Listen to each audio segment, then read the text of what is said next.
I'm not gonna hold your hand when I say this. In fact, I'm gonna scream it at you because I need it to seep in to your skull, into your frontal lobe, okay? Your fear of the unknown is getting in between you and your success. As a matter of fact, your unwillingness to be uncomfortable is potentially, most likely, blocking your blessings. It's time to get uncomfortable.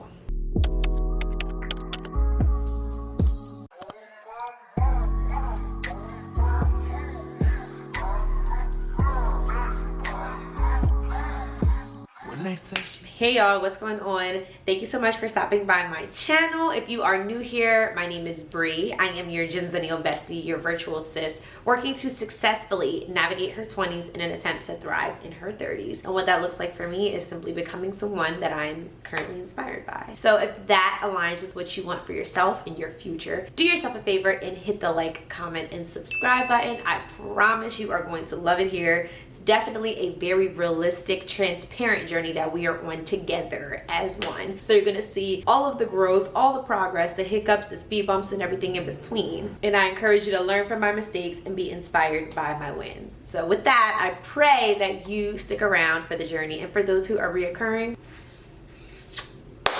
you already know the vibes. So today's video has definitely been something that has been weighing on my spirit as of late. I may have mentioned in a previous video that I worked a festival here in Atlanta not too long ago for work, and that festival consisted of so many meaningful connections being made, career advancement, growth, networking, different opportunities, and it's very exciting. However, there is an element of that makes me a little bit fearful, and it's because I'm very comfortable where I'm at right now, and I don't know what like the next steps or the future holds for me per se. I don't have a clear-cut vision of exactly where my journey takes me, and at festivals and at networking events, things of that sort, that is a very frequent conversation that is had. So is this what you hope to do forever? Is this, what are you hoping to do? Where are you hoping to go? Those types of questions are asked, and I kind of freeze up when I'm asked that because I genuinely don't have the clearest cut answer because I'm so happy where I'm at. However,